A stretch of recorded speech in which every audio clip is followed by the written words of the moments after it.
than a monster now. From what Aunt Ryu said, I had something called a mental breakdown when I saw her. I finally came back to my senses when a week passed to see me in my bed at home. Though some time went, the memory of mommy being what she was is still in my head. Aunt Ryu, was there really no way to save mommy? She looked down while answering. Unfortunately there wasn't. Corrupts either kill themselves with their own power or are killed by something else. It's one or the other. I held my head down crying knowing mommy was never truly coming back. Nejire sweetie, listen, I'm not leaving you. I refuse to let you grow up alone in this world. As both someone that cares for you and your mother's former familiar, I won't let anything bad happen to you. I'll help you grow up just like your mother did. And when the time comes for us to find that hunter who hurt your mother, I'll help you take him down. I hugged Aunt Ryu tightly as she held me in her arms too. Back to present, third person POV. I can't die here. Nejire started standing up with her eyes showing absolute exhaustion from her injuries and fight. No matter what happens, I can't die here. Not until I find that bastard who took you from me all those years ago. Mrs. Hado looked over to see Nejire stand up again. You're shaking. How do you plan to stop me when you can barely stand? Now's as good a time as any. She began focusing both her spirit and wind magic into one place to merge it and create her own lightning. Combined magic. Lightning magic. Lightning enveloped her as the older witch smirked. So you do have the will to go on. No matter, you will fall. Mrs. Hado activated her lightning as well for both to come at one another. Both their magic seemed to be evenly matched with Nejire copying her mother's style to the letter. I've spent years training this in secret so nobody would want this. Today I use it for the first time in combat. Nejire's speed increased tremendously to the point she was faster than her mother now. She had also created a smaller cage where her and her mother were more confined. Quite the speed, but it's useless without strength to back it up. Mrs. Hado blocked a kick that was coming to her face to send the young witch flying into her cage. Nejire recomposed herself to jump back and attack her mother again. Not wanting to be weaker, Mrs. Hado began attacking as well, just missing by a hair. Nejire came behind her to grab her mother and resist her from moving. Time to show you what my hard work gave to me. Sky so pure of sunlight. Night so dark and plagued of darkness.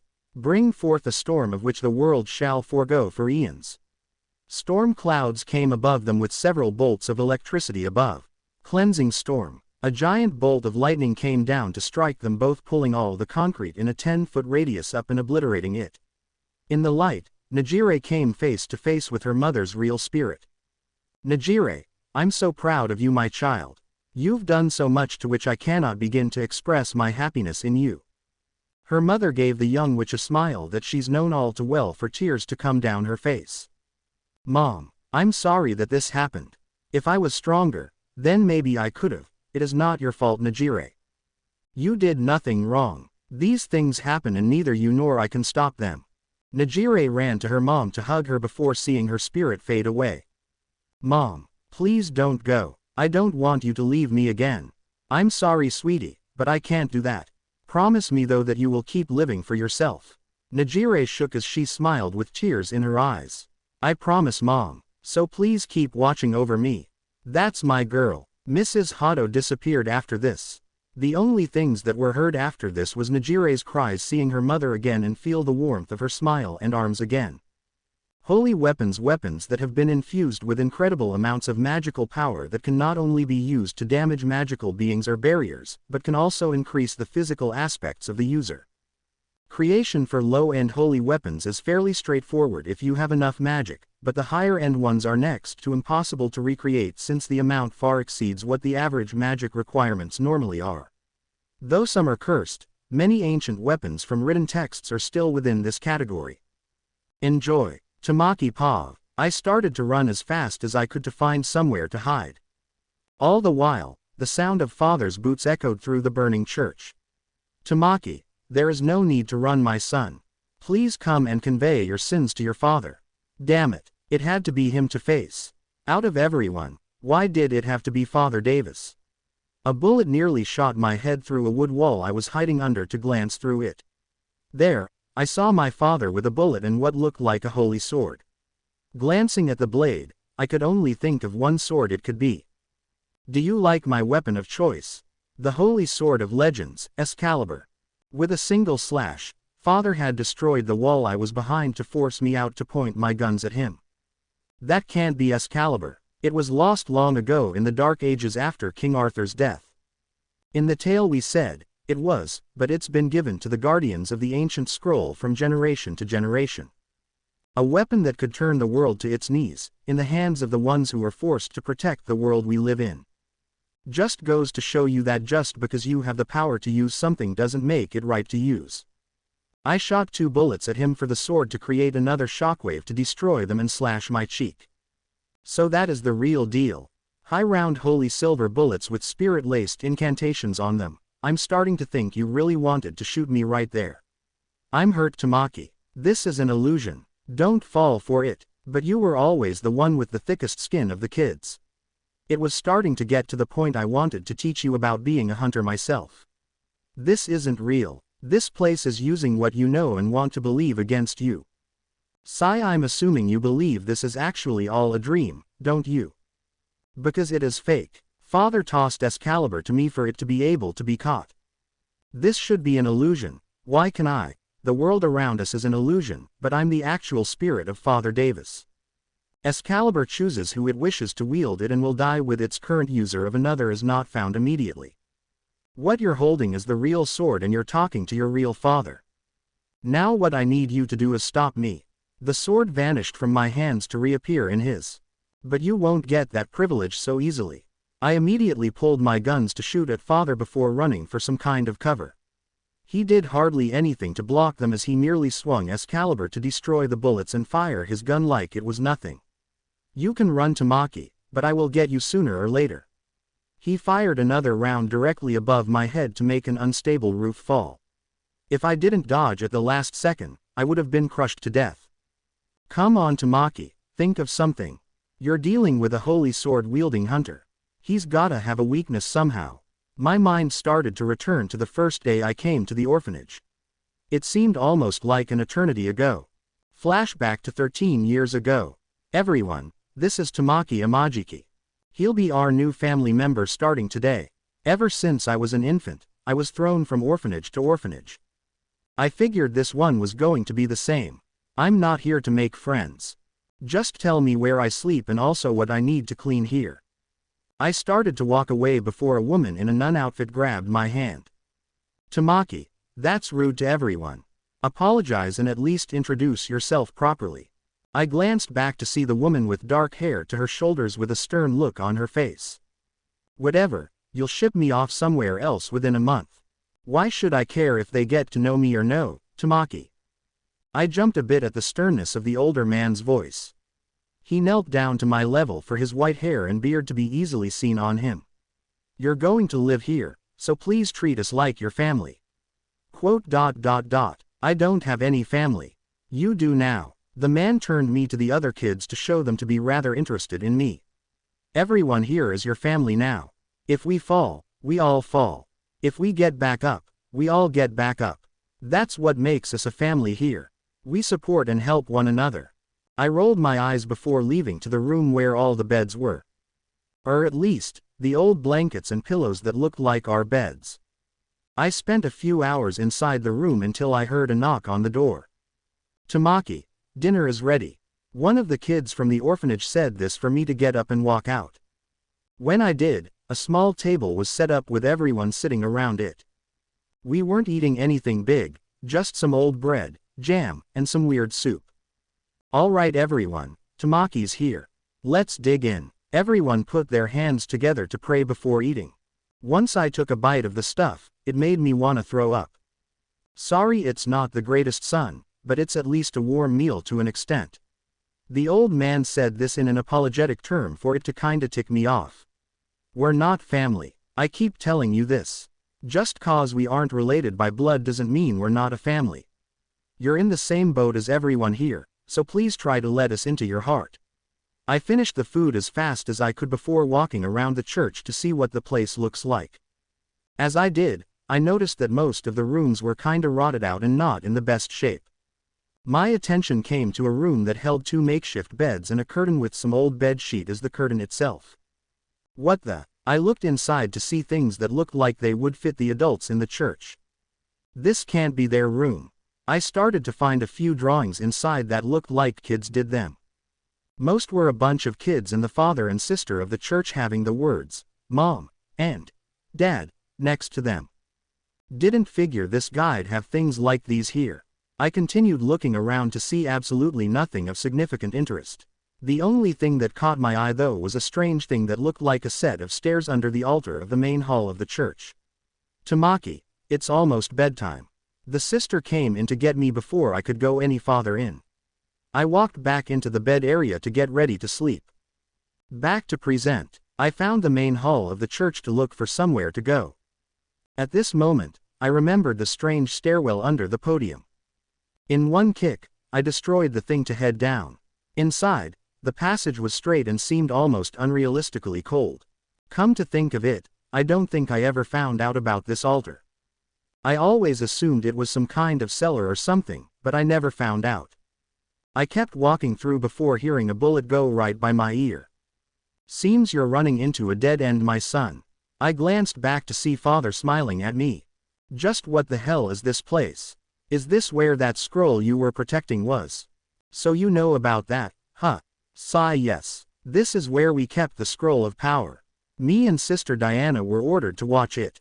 The orphanage may have been a side gimmick to keep this hidden, but we did love each and every one of you like our own. It pained me to hear you kids scream and could do nothing to help. I died unable to move due to an attack by that man while hearing all of your brothers and sisters cry out for my help. I failed you all. I didn't know what to say before seeing Excalibur shine again.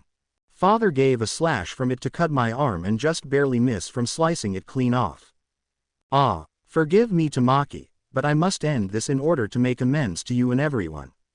I began to panic to glance around the room and notice a weak area in the wall. I pulled out my gun crater in order to blast a hole through it. It succeeded for me to run inside the hole. A pistol that holds condensed flame bullets mixed with a deathworm casing to increase the durability. Truly clever of you Tamaki.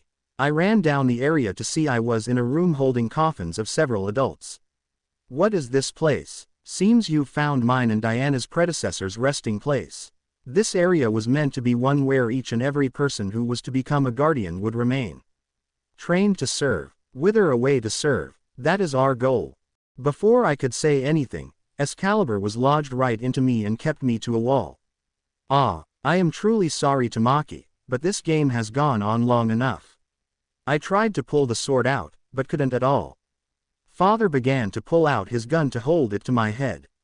My mind immediately went back to the day I finally accepted the church and everyone in it as my family. 12 years ago, third-person POV. For about a year, Tamaki has lived with the members of the orphanage, remaining rather distant from them.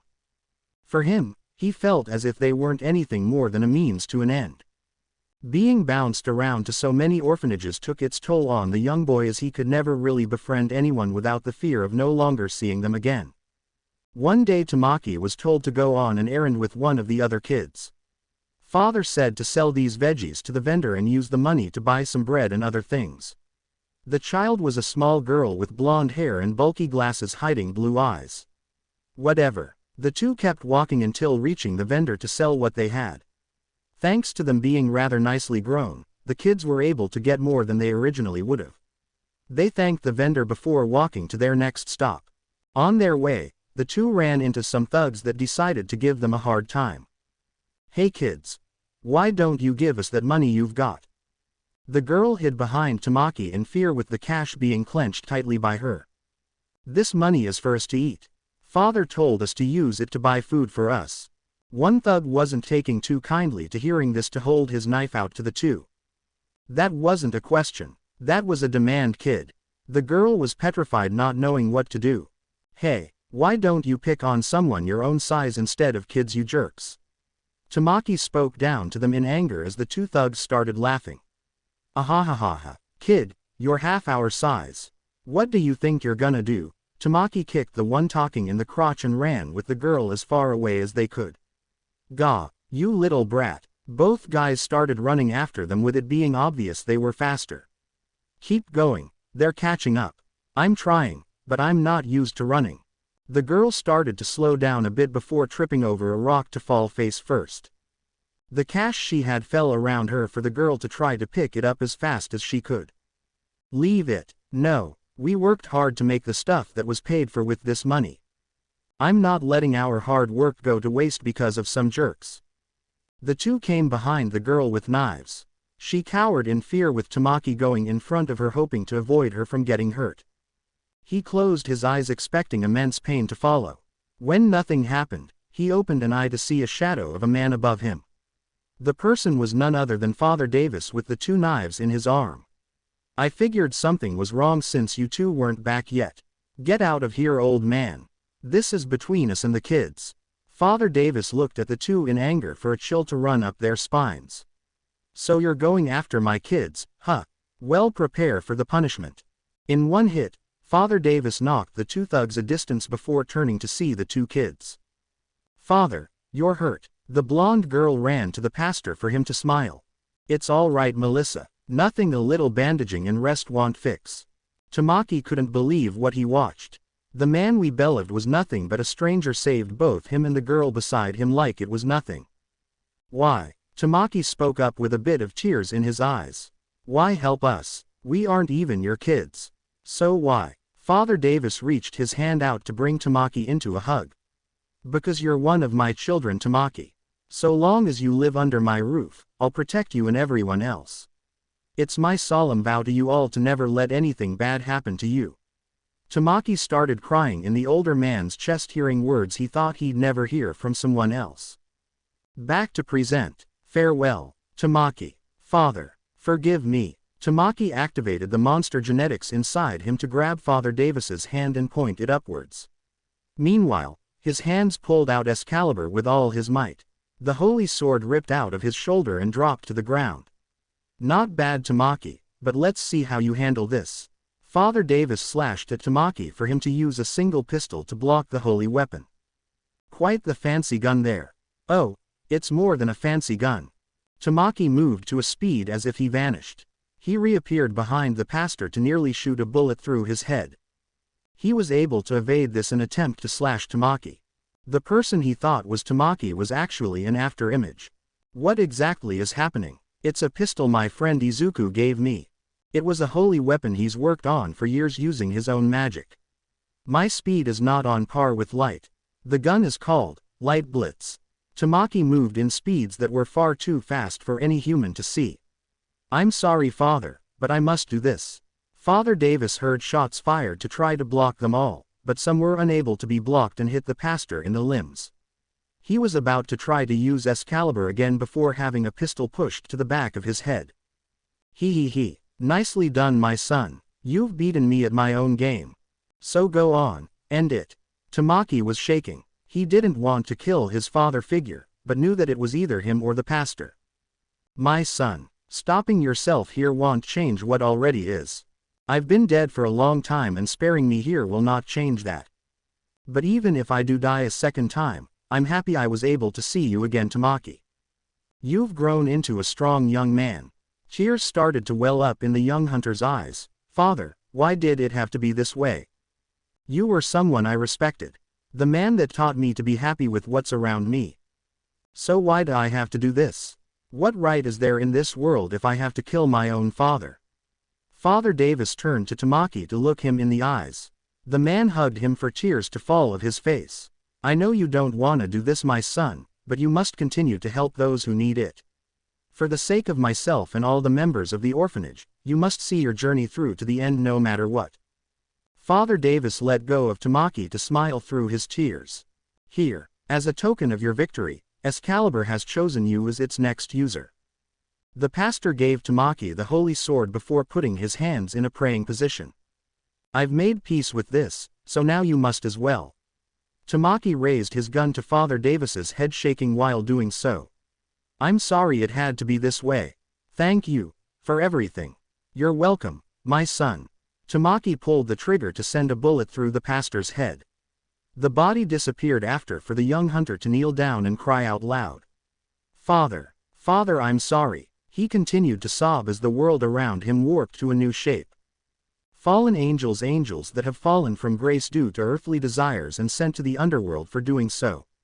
These desires can be ones of flesh, sentimentality, or emotional aspects. They are normally known for having black wings and are averagely more humane than angels who see the bigger picture instead of what's in front of them. Enjoy. Eri Pav. I began to be pushed back a little before seeing Kai fly in front of me. It's been a while since I've seen you, Eri. I thought you'd be older by now. Yeah, well, stuff happened. At least I'm not a fucking midget now. I see that mouth of yours hasn't changed though. My body changed, but I'm still me. We started to laugh a bit before getting serious again. So you're now a familiar, huh? That's probably the best thing that could have happened to you, kid. Says the old fart who hung out in purgatory after he fell. He sent a holy spear at me for me to narrowly evade it. Just 'cause I didn't go into the deeper parts, doesn't mean I'm weak. I started to smirk while cracking my knuckles. You've got that right, old man. I came charging at him, throwing punches for Kai to block and be sent back a bit. Black feather hornets. He sent his black feathers at me for one to graze my arm and cut rather cleanly through the skin. That's right, Kai was a strong angel before he fell. I jumped back before noticing he was behind me. The old fart gave me a punch to the face with it nearly connecting if I didn't put my hands up in time. Face it, Eri, you're too weak to beat me as you are right now. It took you years to avenge me. What hope do you have now that you're younger and weaker than you were back when you faced Belial? I was kinda angered by this comment, but he did have a point. I couldn't help but remember the day I met Kai Chisaki back in hell. Flashback to over 25 years ago. I was walking away from a brutal fight with some demons in the 5th ring of hell to find my way back to purgatory. Since the demons there were all kinda weak, nobody bothered me. Unfortunately, the fight took its toll on me for all my strength to be zapped from my body. Trying to find some way to move forward, I slowly crawled my way through the bones that littered the ground, feeling myself start to black out. Hey kid, you okay? I glanced up to see a figure with wings above me to prepare for a fight. You wanna go, too, and gel. I started to black out for the man to pick me up. It's okay, I've gotcha. He carried me off somewhere for me to barely form any kind of sentence. Who is this guy? I passed out from the pain and couldn't tell where I went after. I started to come to and notice I was in some kind of makeshift home made of bones and dirt. Good to see you're up, kid. I looked over to see a guy with black wings and a mask that made him look like some stupid bird or something. Who the fuck are you? Such a mouth on a little girl. What are you, 7 and you swear like a degenerate? How this place degrades the minds of children. Yeah. Just tell me who you are so I don't have to kick your ass to get it. He sighed before pulling a chair up to speak. Kai Chisaki is what I was once called. I was an angel some years back. And you fell. He nodded. So who'd you screw to fall? I didn't make a sin of the flesh. Quote. Who'd you kill then? I did not commit this sin either. Who did you look at the wrong way then? Once again, I didn't do this. I was starting to lose my patience before shouting. Then why the fuck are you in hell, you stupid birdman? I cared too much for the humans. I raised an eyebrow up, not sure what he meant. When I was an angel, a plague hit the world with someone I thought of as a friend and companion looking into the disease. He was on the brink of curing the disease, but he fell ill to the sickness due to it. I pleaded with God in order to save him, but he refused. I was so enraged that I willingly went to help my friend myself. He died due to the plague, however, with me trying to finish the work he started. Knowing this went against everything that the angels should be, God made me fall. He tainted my wings and stole my halo before sending me down here. But he didn't do this until he took the notes of my friends and burned them in front of me. All his work to save humanity from this cruel fate. So you became a fallen angel because of some kind of falling out you had with God. That's lame. I started to laugh at him while he only sighed. Perhaps, but I wanted to save the world from this nightmare while God and everyone just saw the big picture. It's a shame. I didn't understand why this guy saved me, but he didn't seem like a bad person. A fool, yes, but not bad enough to be in hell. So where exactly are we? My home. A small cottage I made in purgatory that I've hidden in for some years. Here, nobody sees me and I can try to at least help those that need it. He walked to another room before coming back with some food. You're probably hungry. I'm not the best cook, but it should at least help fill you. He handed me the food for my stomach to start growling. I immediately went into it to only stop after a few bites to speak to him. This food tastes like crap. I suppose it does, but please at least thank the person that gave you food instead of insulting them. Alright, thanks for the crappy food, old fart. I went back to eating for the old man to walk over and start rummaging through some stuff. When you're done, just leave it on the table and I'll clean it up later. He began writing down some things in some notebook, with it piquing my interest a bit. Just who is this guy really? Back to present. I went back on the attack to send punch after punch to Kai while he kept blocking. He then started to use his wings to push me to the side and create a holy spear to pierce my shoulder. Ah, sorry Eri, I really don't wanna do this to you. I gave him a knee to the jaw to force him back while pulling the spear out of my shoulder. I then walked over to a bunch of boulders about my size to pick 2 up in my hands to throw them at the old fart. He dodged them for me to continue my onslaught with him going into the air. The last one I sent blinded him for me to go in with brute strength to punch him in the gut. This sent him a distance before recovering and coming back at me. I dodged his main punch, but his wings smacked me around a bit for a kick to hit my gut and send me sliding back. Those wings are gonna be a pain in the ass. I thought about pulling them, but my issue with this was my past and how much pain he was in before his death. Flashback over 20 years ago, third-person POV.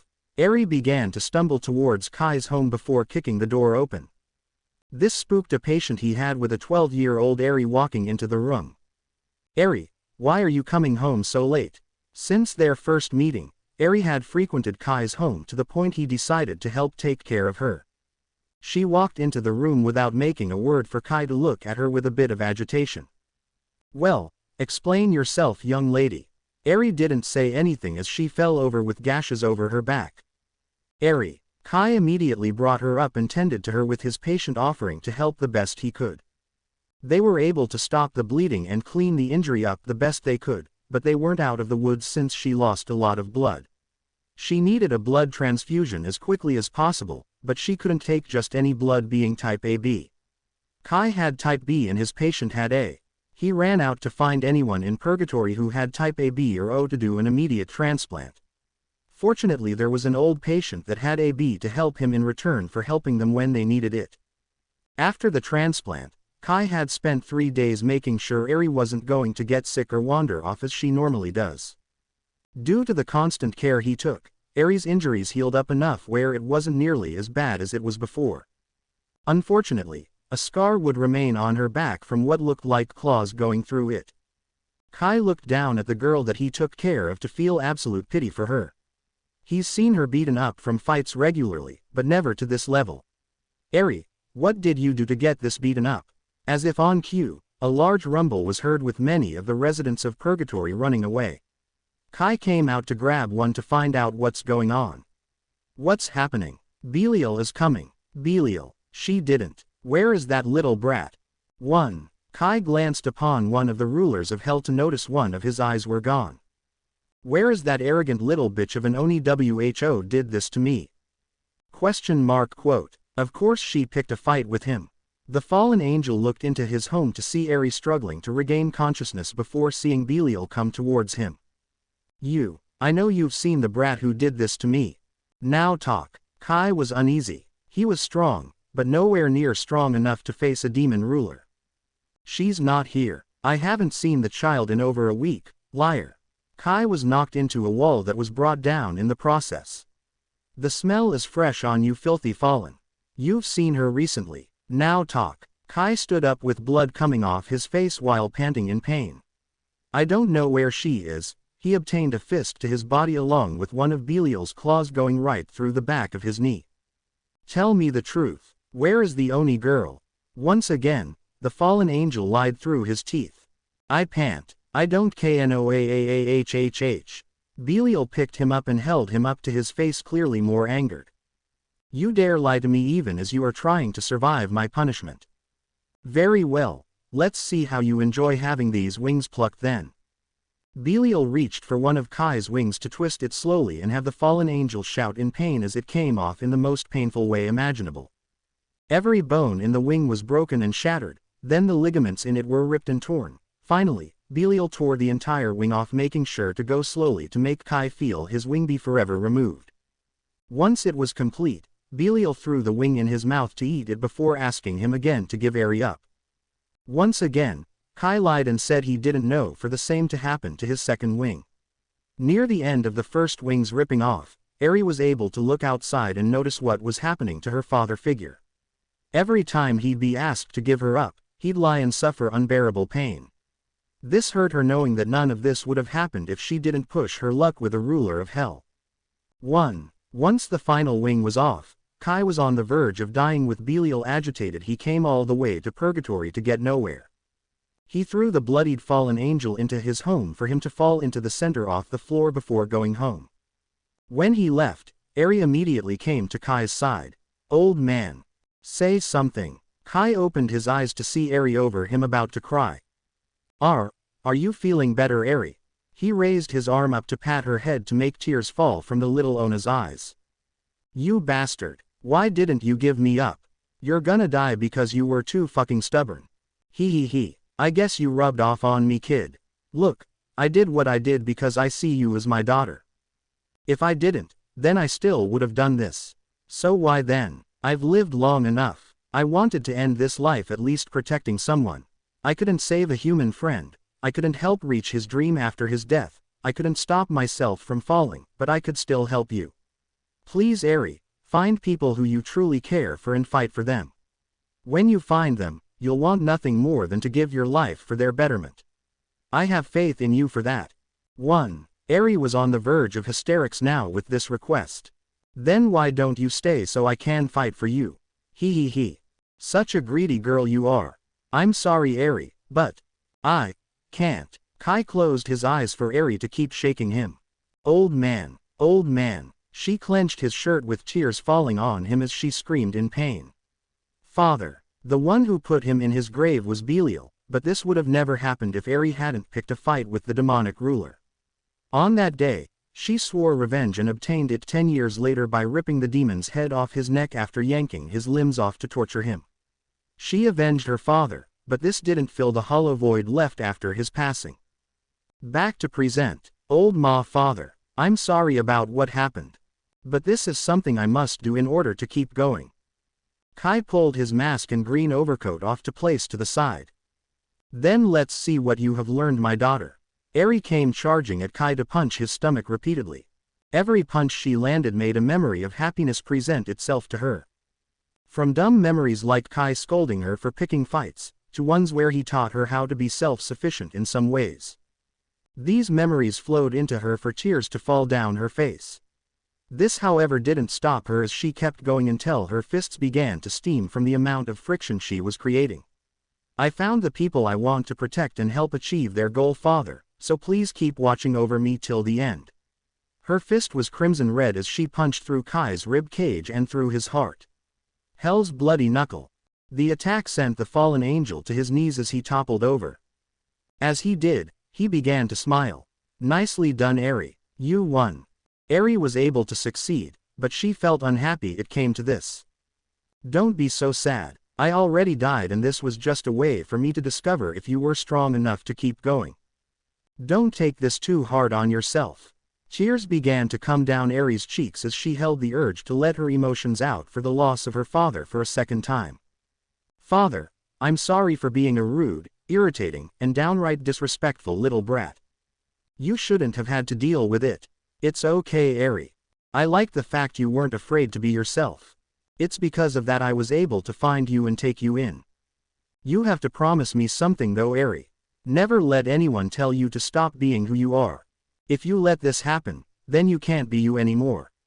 Eri nodded. Good. Please stay safe, my daughter. I have faith in you that you'll do great in this world as who you are. Kai began to disappear for Eri to begin letting her emotions out. She glanced over to see her father's jacket and mask not disappearing to grab and put them on. I'll remain who I am, Father. Just watch over me and see just how far I go. Time magic, one of the most powerful and the most rare of unique magics one could have. In total, only a small handful of witches and warlocks could hold it, with fewer being able to master it. The power allows you to control and manipulate the time of virtually anything around you. The major flaw of this magic, however, is the immense amount of magic it consumes, as well as your own external time being stopped to forever look the way you did when you first cast time magic. To date, there is no natural combination one can have for said magic, leading to the belief that it is not obtained through other unique magic's means and is something you must be born with. Enjoy. Izuku Pav. I began dodging the specter of Mom as she released air pressure bullets at me. Was this truly all you were capable of? A shame. Shut up, you copy. You're not my mother, so stop pretending you are. Perhaps, but I am created from your mother's memories in your head to know everything you do about her. She started to give a smile before walking over to hug me. I know how she acts, how she walks, and how she gives comfort to you. I felt what I believed in my heart was my mother's warmth, with my head screaming it wasn't real. I pushed her away before activating a fire spell. You're not my mother. I shot a fireball at her for the fake to dodge and disappear. Where did she? Behind you. I looked behind to see her with a fist of solid stone. She punched me into a house which was completely destroyed from our little skirmish. Damn, that hurt. I sat up from the rubble to see the copy disappear again. This thing can't have Mom's magic, can she? As I said. The fake stood in front of me almost as if she was there all along. I'm a perfect copy of your mother. Whatever she could do, as far as you knew, I could do. I began to get up to understand the situation fully now. I began using spirit magic to try and force a bit of deterrence into the fake. Soul cringe. I struck her with it for the green specter of magic to stop in his tracks entirely. I told you already, I can do everything your mother could do if you've seen it. She started turning the frozen spell towards me, with my mind amazed this was actually happening. Every spell and trick you learned from your mother plus the mental image you have of her time magic is all inside me. Unlike her, however, I'm not limited to what emotions she has for you. In an easy to understand way, I could be as much of the real thing to you and not have to worry about sentimentality. She snapped her fingers for the spell to stop having its time frozen and nearly attack me. I jumped away before feeling my body slow down a bit. What? I slowed you down to a quarter of your max time. Let's see how well you handle that. My mind began remembering Mom's training back when I was a kid. Flashback over 10 years ago. Alright Izuku, let's see how you can handle moving at 75% your normal speed. Right, since a young age, Mom had tried to train me the best she could in fighting any kind of opponents from normal enemies to those with special powers. She said that all manners of beings will want me for my power and that I should be as prepared as I could for them when they come after me. Today I was training with someone who could mess with my speed in particular. It's not as normal to mess with this, but you do have the occasional witch, warlock or otherwise that can. Using her time magic, Mom slowed me down about a quarter of my time contemplation to have us train. Once that was done, Mom began attacking me with air shots forcing me to run. You can't run forever Izuku, you need to attack. I nearly got hit by one blast to make a smokescreen before pivoting on my foot to attack Mom. She easily blocked me and hardened her fist in stone to punch my gut. I immediately fell to the ground to throw up for Mom to realize what she did. Oh my god, Izuku. She quickly knelt down to comfort me and make sure she didn't hurt me too bad. I'm so sorry, I didn't mean to go that hard on you. Asterisk cough cough it's okay Mom. If the training wasn't realistic, it would be pointless. I immediately got back up to get into a fighting stance again. Let's go again. She was hesitant, but Mom accepted this. Okay, but don't push it sweetie. We continued to train until it was night with there being absolutely no success on my side. On the way back to our home, I tried to think the best possible way I could increase my speed to react to Mom's time magic and continued for weeks. Eventually though, I found a way to face her that allowed me to at least hit her. Back to present, worth a shot, the fake came at me again with air bullets for me to activate wind magic. I was able to propel myself quickly behind her where she prepared a fist of stone. She attempted to attack me for it to go through what she saw. What? I then need the fake in her face for her to slide back a bit. She looked up, not fully sure what happened. You can imitate my mom, but you can't beat what she couldn't. By using wind to propel myself forward, I can avoid your attacks. Then what about before when I couldn't hit you? Merging fire, wind, and water magic in a specific way and you can gain quite the little trick. She began smirking a bit realizing what happened. You created a mirage. What I saw was the fake with the real you attacking after. I nodded. Now it's time to take you down. Third person POV. Izuku came after the fake Inko with her preparing for the next attack. Expecting a 3-second lag time, Inko didn't bother defending until right at the end of the first punch. This was a mistake since this attack came before to punch her in the stomach and make the fake witch kneel. I gotta end this fast. Using this without my full magic power is taxing. Izuku did not let up as he came attack after attack as quick as he could.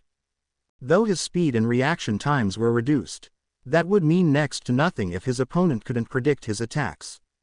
He continued this tactic about 10 times before going for an 11th. Gotta end this now. Upon the final strike, Izuku used the last of his magic for the mirage to stop and the fake to grab Izuku's fist and harden her hand with stone to punch him in the face. Damn it, I used all my magic just for that. The fake Inko grabbed Izuku's face to pound it into the dirt again and again until the ground broke. In a pile of his own blood, Izuku struggled to stay conscious with the fake witch holding her hand to his chest. It's over. Wind cannon. Izuku felt as if a cannonball came at his chest with some of his ribs breaking. He was without a doubt out of his league right now with no possible way to beat the copy of his mother. As his consciousness faded, a talk he had with his mother echoed in his mind about her magic and her own weakness. Flashback 8 years ago. Mom, why aren't you the next head? Izuku looked at his mother as they sat on a hill overlooking the village they lived in. It's because of my drawback. Your drawback. Inko looked at her son before explaining. You understand how time magic is rarer than rare, right? The young boy nodded. Well, there's a major flaw that only allows me to use it for several minutes on a single object. Imagine you're trying to block a stream with branches. At first it'll be fine, but time will place more and more pressure on those branches until they finally give way and releases the water. Izuku seemed to understand this way of explaining. Now imagine if that steam was a roaring ocean that you're pushing back. For a normal witch or warlock like me, that power would be nearly impossible to prevent for long. At max, I can reduce someone's speed by 25% for about 5 minutes. After, I have a bit of a problem holding it. So you choose not to be the village head because you can't trust your time magic. Correct. Alone, I'm not exactly the greatest at fighting if someone were to attack the village. The head needs to be someone that this village can rely on for both a political and protective standpoint. But you still do an amazing job at helping the village as you are. Inko sighs before correcting Izuku. Yes, but that isn't the same. Not only that, but I honestly don't want the role and would rather give it to someone who would respect it more like you. Maybe a little greedy of me, but you hold the ambitions of this village and what it should be more than anyone else. Also, your grandmother isn't going away anytime soon. Inko smiled before explaining her logic. She's too stubborn of a lady to let go before you're old enough to lead this village. The two smiled at their family as both remembered how determined their grandmother were to not let a little age get in her way. Back to present. Izuku started to get back up slowly to gain the attention of the fake of his mother. I see you haven't stopped yet. You really are a stubborn one. Izuku smirked before replying, must run in my family. He began using all the magic he had for restoring his body the best he could before running at the fake witch. She began using her time magic to slow him down more for Izuku to dodge at the last second. What happened when he got knocked down? You won't beat me if you keep running. The fake Inko kept sending air bullets at Izuku for him to keep dodging. If I can make her use up all her magic just for keeping my reduced time, then that means I can win. Izuku grabbed a few rocks to throw at the fake of his mother for her to use her air and earth magic to break them. It wasn't fully shown, but she was feeling the pressure. Minutes pass with the fake of Inko starting to slow down with her magic. Izuku felt the pressure on him being lifted a bit to realize now was his time. He charged in as fast as he could with a hardened fist by stone. So you still had something left. It isn't a lot, but I can only do this once with what I'm scraping from the bottom of the barrel. Gotta make it last. As Izuku came directly at the fake Inko, she began to harden her fist as well with both ready to collide at one another. At the last second however, Izuku moved the magic in his right arm to his left to strike the fake through her chest where her heart was. This unfortunately led to his hand being crushed by her own attack and shattering the bones in his hand along with a few dislocations in certain areas. Both smiled at one another before falling back unable to move anymore. So you were able to defeat me. Yeah, not easy, but I won. The fake of Inko began to smile. I want you to know one thing. Though I may not be your mother, I've seen the memories of you and her. Even after everything that's happened to you, your mother respects and loves you as who you are. If I was your mother, I would be proud of you for everything that you've accomplished and would wish the best for you. Any mother who has admiration for their son would.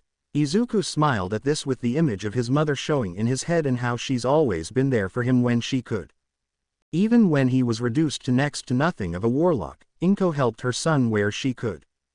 Thank you. Please rest easy knowing you've beaten someone you respect and admire for her own strength and support. The area began to fade away to a narrow path. Around the path, Tamaki, Najire, and Eri began to show up noticing their friend on the ground. Izuku. Najire knelt down to help him up and heal his body the best she could. I'm fine. We need to get going though. He struggled to move before falling over a bit. He was caught by Tamaki though as he used his body as support on his left side. If you need help, say something man. I still owe you a life debt. Izuku looked at the hunter a bit struggling to breathe. Thank you. The four walked to the center of the maze to notice the Reaper in the center struggling on the floor with Monsuda standing above him. You bastard. Do you even realize what you are doing? The ex-hunter held his gun at the Reaper's head while smiling. Oh full well, he was about to pull the trigger before a slash came to destroy the gun. Monsuda looked over to see Tamaki holding Excalibur in his hands. I'm not letting you get this one, you piece of garbage. Tamaki, so nice to see you again.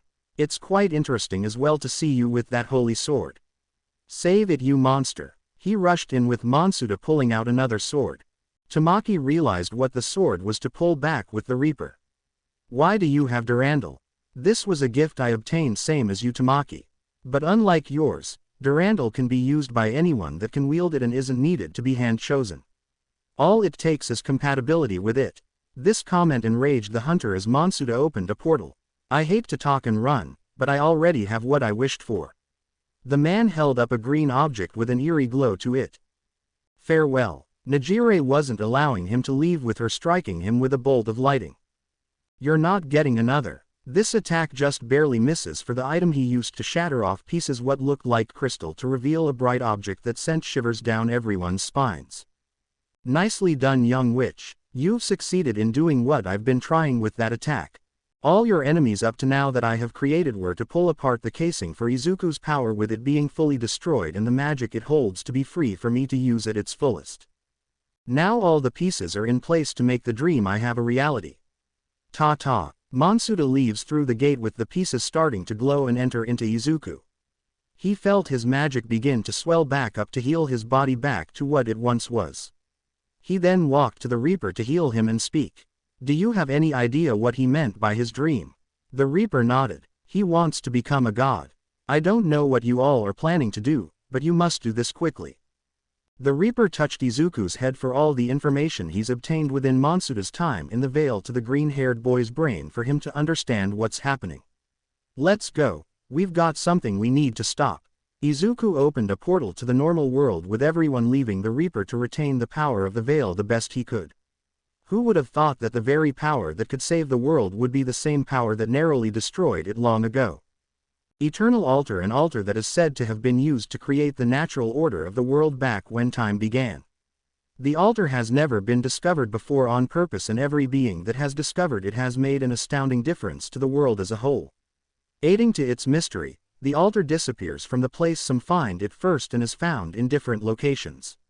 Very little is known of it to date, other than if one were to find it, they could change the course of life. Enjoy. Izuku Pav. After learning what I did and retrieving almost all of my magic powers back, we returned to our realm to find everyone sitting in wait. How did it go? Mrs. Yaoyorozu asked for me to hold my head down. We just failed. We were able to get towards the end just as Monsuda took the treasure and almost killed its guardian. Damn it. Bakugo slammed his fist on the wall, with everyone else angered almost as much as him. So this whole fucking charade was screwed up because he beat you to the punch again. It gets worse. How worse? Momo asked for me to glance at Mrs. Yaoyorozu and my grandmother. Probably the worst outcome yet. Wait, I don't get it. What's the worst outcome? I started to sit down to explain how the Hunter Society was made and what the Hisai head had done to cause this. Most got parts of this, with only Itsuka understanding where I'm going. So why does this Monsuda person want to do this? It is because his real name is Rizumu Hisai and is the Immortal Walker.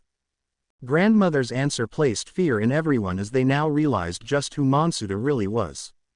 I have never met the man since he did what he did when my own great-grandmother was a witch in training, but I've seen a picture of who Rizumu is and he looks exactly like this Monsuda person.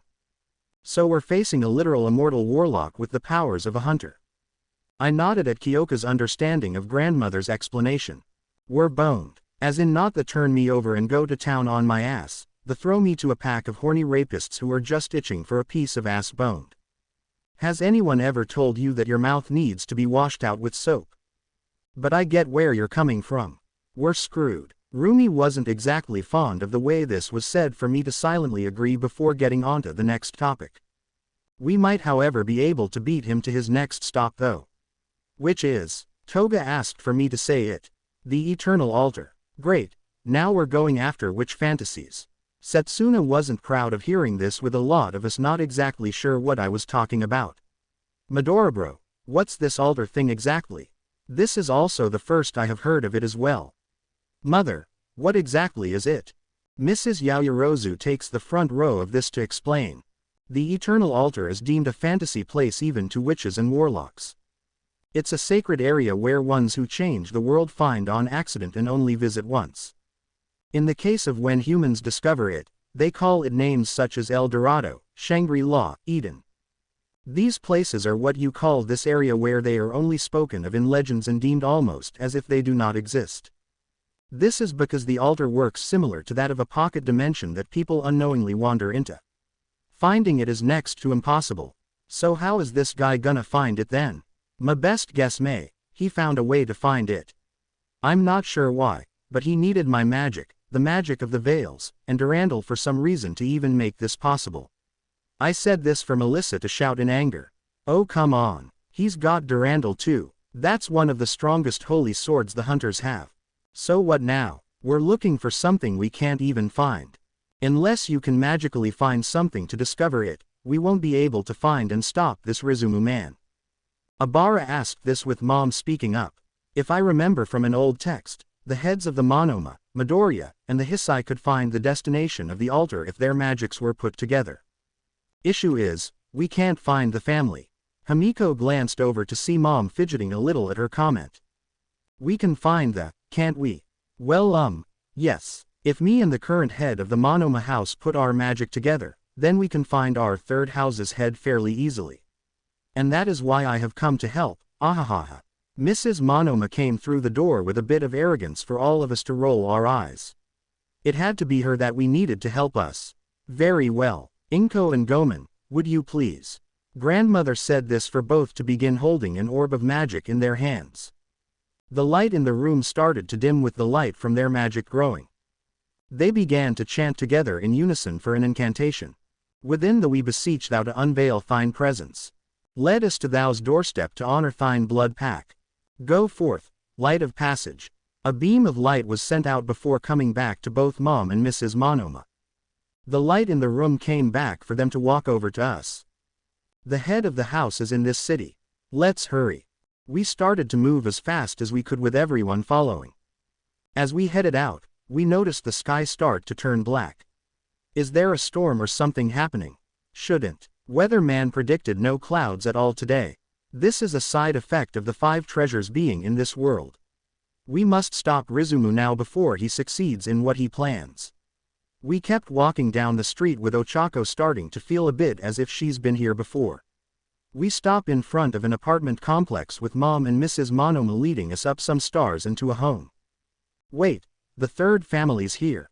Mina asks with me reading the name plate to be, Uraraka. There's no way I'm the third house's family. We knocked on the door for a woman that looked exactly like Ochako but older to open the door. Can I help you? Mom. The woman looked over for Ochako to catch her eye and smile. Ochako sweetie, how are you? Okay, but is there someone else here? Mrs. Uraraka chuckled a bit before answering. No sweetie. It's only me. We all looked at each other before looking at Mom and Mrs. Monoma. Is it her? It's her. What's me? Tosa. It has been some time. Mrs. Yaoyorozu came over to smirk at Ochako's mom for her to smile back. It has Megumi. I assume this isn't a personal visit. She looked around understanding this isn't something like small talk. Mom, there's a lot we need to tell you. Do you mind if we head inside? We walked in and began explaining to Mrs. Uraraka the situation from where we stand. We started with how we met, the hunter, the veils, even when we found out who Rizumu really was. Simply put, Tosa, you're a former member of the village of witches Izuku as part of the missing family. In order to help stop your ancestor from disrupting the natural order yet again of the magic in this world. Mrs. Uraraka took a sip of the tea she made before answering. I can't help. How idiotic you are. No wonder you were outcasted from our village, Gomen. Mom shouted at Mrs. Monoma before asking. Why can't you? For years now, I have lost my ability to use magic for a long time due to my catalyst being stolen from me. Because of this, I can no longer do anything for you. I hit my head remembering this from what Mei said. While brainstorming on what to do next, Mei came up with an idea. Izuku, how much magic do you have left? After retrieving the fragments Najire was able to shatter off of Rizumu's core of my magic power, I can reclaim my magic almost at full capacity now. Awesome. Then you become her catalyst temporarily. Wait, what? Catalysts are magic items that witches and warlocks use as a second-hand way to connect to the magic from the veils. You on the other hand are different. You don't need that and resonates with that magic directly. So in a hypothetical term, it's possible that you could be a substitute catalyst for someone that doesn't have one. I thought about this with the possibility actually not being tried to say it is or isn't possible. Well, we don't have anything to lose if we try. Also we have everything to gain if it works. I'm okay with trying if it would help you all. Then we're in agreement. Everyone got up with us, moving the table and some furniture out of the way before preparing ourselves for the work we were about to do. Mom, Mrs. Monoma, and Mrs. Uraraka positioned themselves around in a giant pentagram Mom drew on the floor before concentrating their magic into themselves. Since Mrs. Uraraka needed me as her medium, I placed my hand on her back as she did the same. That which is hidden, reveal thyself to us and bestow us thou's knowledge and wisdom. Free this world with thy noble power and honor thine contract. Come forth, altar of destiny. A portal opened up in the floor with everyone looking in. Those who are going in, do it now. The second Izuku breaks contact with Tosa, this portal will close. Mrs. Yaoyorozu pointed this out for most of us to head in. Before I did though, Mom stopped me to say something. I'll try and hold this portal open with my time magic for as long as I can, but I can't guarantee if I can hold it for long. Whatever you do, do it fast and stop what Rizumu's trying to achieve. This is something that only you can do, my son. I have faith in you. I nodded before jumping into the portal and following everyone to where it dropped us off. Third person POV. Once everyone was inside the portal, Izuku glanced at who came in to see only Bakugo, Kirishima, and Todoroki of their group chose not to follow. It's a good thing those three didn't come with us. I was afraid they would be a liability. Where are we? Izuku looked around to notice we were in the middle of a desert with a strange circle of dark clouds over in the horizon. Anyone wanna bet that's where the altar is? Rumi points this out for everyone to prepare themselves for what's about to come. Once we start this, there's no going back. Is everyone ready? Izuku asked for everyone that was there to nod. Before we start though, Takayama, can you come over here? Yu walked over for Izuku to place a hand on her head. When he did, she started to glow and grow up to 40 feet tall with a set of clothes being teleported on her as well. Setsuna had also begun transforming into her basilisk form for everyone to hop on. Once they did, the group ran or slithered to the destination. So this altar thing's in the desert right now. It doesn't move with rhyme or reason, Sue. All it does is move to where someone able to change the world is. As they approached the center point, an altar that reached the sky was shown. This must be where Rizumu went. We'll continue on foot from here. Izuku hopped off the giant snake girl for the portly scientist to stand in their way. I apologize, Izuku Midoriya, but I cannot allow you to jeopardize everything we've worked for. Tamaki pulled out his guns to point at Kyojin. Out of the way, old man. You don't and we'll have no choice but to kill you. Oh really? I'm sure the Deathworms have something to say about that. The group looked over to notice giant movements of sand were coming their way. The underground worms went for Setsuna and Yu to force them to fight. Setsuna, Takayama, we're okay. These pipsqueaks aren't that bad. I'll take care of them fast. The group turned their attention to Kyojin, who still refused to get out of the way. You've got two options, Mr. Kyojin. Get out of the way and let the Council of Hunters decide your fate, or take us on instead and die. And just so you know, Tamaki pulled the safety off his guns before pointing back at the former hunter's head and heart. I'm aiming to kill. The portly man started to laugh silently before laughing even harder as if it was the funniest thing in the world. Did you honestly think we'd come unprepared if you all came to interrupt our plans? He started taking off his lab coat and tie to show his body growing. You thought I was a weak support hunter, didn't you? Kyojin's body grew in size and strength to immeasurable proportions before stopping at 35 feet and glaring down at everyone. Thanks to my brilliance, I have achieved the ultimate chimera form merged with the magic that we obtained from Izuku Midoriya. With both of those combined, I have become one of the most powerful beings anyone has ever faced in all recorded history. He began punching the ground for them to not be able to pass without facing him. Izuku, Yu, Eri, Uraraka, Yaoyorozu, and Hado, get up the stairs. I'm not leaving you to face this guy. Kyojin attacked them again for him to just graze the group. He's stalling us. That means that what Rizumu needs to do depends solely on the time he gets. We can still end this before things get too far. But the only guy that can stop this is you. Izuku hated this, but he understood where the young hunter was coming from. Don't die trying to stop him. That's my only condition. Izuku and the girls ran up the stairs with Kyojin about to stop them. "You think you'll escape me?" Cannon fire came at the monstrosity's face as he turned to see Melissa with a bazooka. "You're not the only person who's had an ace or two up their sleeve." Izuku and his group ran up the stairs away from Kyojin and everyone. As they did, Tamaki pulled out Light Blitz and Excalibur. "This is one of the two that burned down our church and killed our family. Are you fine with letting Midoriya take the second out himself?" Tamaki smirked while aiming Light Blitz at the monstrosity known as Kyojin. "So long as these bastards pay for what they did, I'm content with it." Third person Pav. The group at the bottom of the altar began preparing for Kyojin's attack. "Mel and Asui, cover me. Usagiyama, Kendo, and Toga, let's knock him down a peg." Itsuka punches her palm in excitement. "Hell yeah. You pathetic weaklings are nothing to me." The monstrous creature punched the ground they were at for them to disperse. Sue and Melissa started shooting bullets and wrapping his arm up with the frog girl's tongue. Meanwhile, Himiko flew up in her bat form to wrap her arms around Kyojin's neck. "Let's see what happens when I snap your neck."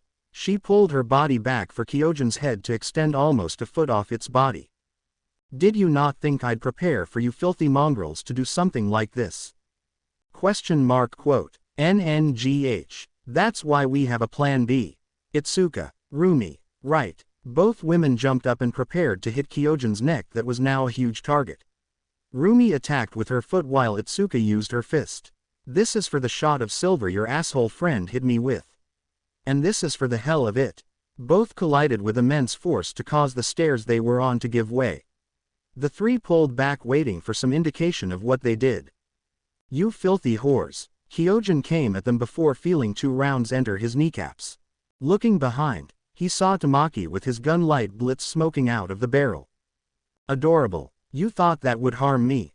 The monster's knees began closing up before coming at the young hunter. His fist connected with Tamaki to send him into the stairwell. Tamaki. Melissa became enraged to put together an enormous bazooka and loaded a giant round in it.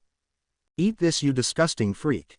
She shot the round at his head with the force sending her down the stairs.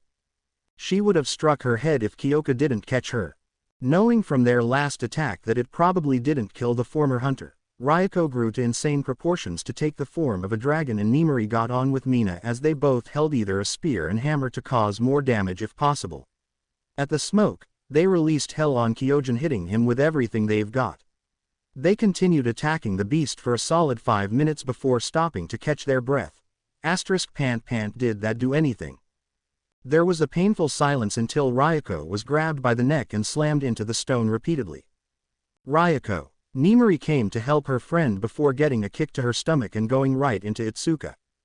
"I'll congratulate you on injuring me, but all you've done right now is make me angry." Kyojin came charging around the group with Tamaki coming at the beast to slash his stomach with Excalibur. He held his stomach before punching the young hunter into the ground. Kyojin kept punching one after the other into the pavement until he stopped to pull his hand off with blood spewing out of his knuckles. "You bastard." Tamaki got up in a bloody mess while shaking. "Not so fun now, isn't it, you overgrown freak?" Everyone gathered back together while the overgrown monster's body restored itself. While this went on, Yu and Setsuna dealt with the death worms that were inside the sand itself. "These damn things keep going into the sand after they attack. Just keep focused. They've got it worse up there." Setsuna states this as a death worm nearly takes her head off. She was able to catch the thing by the tail to keep it out of the sand, able to be hit. She tosses the worm to the giantess for her to reach for it. She had to pull back however due to another death worm coming and trying to attack her. It missed and bit into the one that was in midair for a feeding frenzy effect to happen. Ew. They're eating each other. It is like SSS sharks SSS. At that moment, Setsuna has a light bulb in her brain go off. "This SSSS give us SS me an idea." Setsuna tells the idea to Yu for her to smile. "You know something that should help kill at least one issue." The two ran towards the solid ground to explain the plan. "Everyone, Setsuna has an idea. Don't think I'll let you do any form of planning." Kyojin came at them, keeping each of them apart from one another to make coming up with a plan next to impossible. "We can't get him stalled long enough to make a plan. Just tell us what you want us to do. Rumi shouted for Setsuna to point at the death worms. Send him down here. Tamaki understood this to toss something to Obara. When I give the order, use them. Mel, Usagiyama, draw his attention to you. Rumi and Melissa did as he said, firing at Kyojin's face and kicking his arms to keep them from attacking them. Kendo, with me. Tamaki went towards the beast's back to slice his Achilles heel. Itsuka then gave a solid punch to both. Ah, you little insects. Kyojin tried to reach for Tamaki, but Mina had thought ahead and used the hammer she had to destroy the steps he was on. With little to any support from his heels, Kyojin slid down to a tongue shot out by Su, who was held onto by Himiko, while Kyoka, Ryuko, and Nimari held the other side. The act made Su feel as if her tongue was gonna rip off, but they were able to get the giant monster off his feet. This was an error on your part, Tamaki. Not I can support my body while it regener. Kyojin stopped when he felt something wrap around his arms. He glanced over to see vines connected to where Obara was.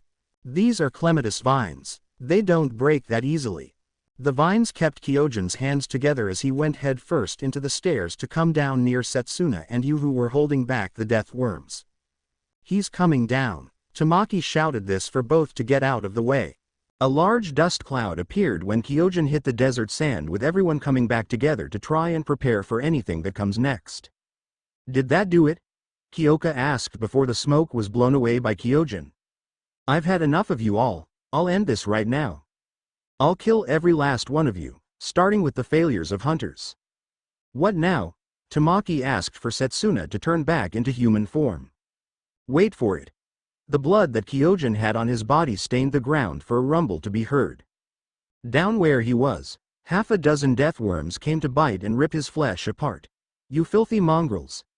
Get off of me. Melissa realized what happened to Smirk. Deathworks eat the flesh of whatever is bleeding and rely on their sense of smell.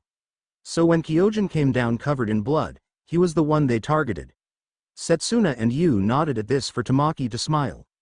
Taken down by the bloodthirsty monsters we were meant to kill, there's something ironically poetic about that. The group saw Kyojin fall into the sand with it staining red from the horrific acts being done below its surface. We're done here. Let's go give Izuku and the others backup.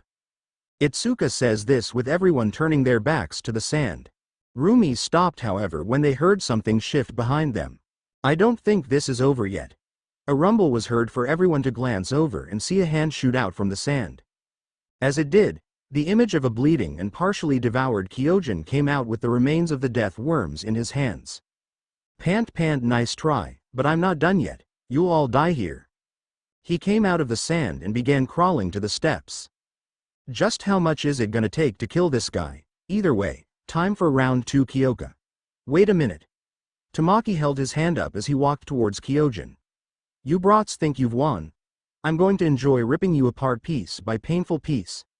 Tamaki loaded light blitz with a special ammunition before aiming it at Kyojin's head. I've told you before, that won't war. Bang, he shot it directly at his forehead. Once this happened, Kyojin reverted back to his human form. What have you done to me? Magic suppressor bullets. One of your own creations that are still used today by some of the most experienced hunters. The young hunter knelt down to Kyojin's level to speak. You were once renowned for your genius mind. The great Kurata Kyojin. The man that was believed to be one of the most excelled minds that was supposed to lead the hunter society into the new world. So why the hell did you join the likes of Rizumu? Kyojin heard this and began laughing. He, you're just like the others, Tamaki. So blind that you can't see what's right in front of you. I have seen countless people die to disease, catastrophes, even human malicious intent. No matter what, this world is dying the way it is. With Rizumu, we can make a clean slate. Purge the evil that is plaguing our world and reshape it into what it should be. Is that why Father David and the rest of the members of our church had to die? Melissa was holding her rage in, but she wanted to yell and scream at the top of her lungs at the madman. Kyojin let a sigh out. All we wanted was the item in their possession. If they would've, their demise would have never had to happen. Such as that foolish witch who was keeping something we wanted. She could have just given it to us, but she had to choose to be the goody two-shoes and try to get back that bitch's magic. If she didn't, she wouldn't have had to become a corrupt and die to that city's head. Ryuko walked up to the former hunter clearly angered. The woman that you turned into a corrupt, she was a woman with blue hair and eyes, correct? She was a beautiful woman for a witch, shame she had to die. The dragon woman was seen shaking. What you did, the act you caused made a little girl into an orphan. You have no right to call her anything as such after doing what you did. Kyojin laughed hearing this reaction. As I say, all this could have gone without issue if people wanted to just obey us and give what we wanted when we asked nicely the first time. I've heard enough. Tamaki held Excalibur to Kyojin's neck. And now Tamaki, no need to do anything hasty here. I'm still a human by all technicality, so killing me would be killing your own kind. No self-respecting hunter would ever do this. Tamaki held the blade's tip closer to his neck. You could have put a stop to this a long time ago. You could have just let the innocent kids in the orphanage go. You could have let that witch go back to her mother powerless. Yet you chose to continue with your monstrous acts. So let me ask you this, Kyojin, how many lives did you take for what you tried to accomplish? Tamaki held the gun closer to Kyojin's head as he answered. More than should have been. Yet if I would have done nothing, these people would have squandered such amazing gifts given to them. We will make a utopian society with all of our power. We would have become the gods of the new world if you all hadn't gotten in our way. Everyone couldn't take this anymore with Tamaki pulling Excalibur back. Just because your views are just and right in your eyes, doesn't mean it's the right thing. People like you are a dime a dozen thinking violence on violence will solve anything. Death only breeds more hate which will kill more people and produce more hate. But don't get me wrong. I'm not killing a man. I'm killing a monster who has killed or lead to the death of several and won't stop if spared. 1. Kyojin knew what was happening to panic. No, no. Tamaki swung and ripped Kyojin's head off on one final slash. The former hunter's lifeless body drained out with his decapitated head rolling into the sand and never seen again. It's done. One of our family's killers is dead.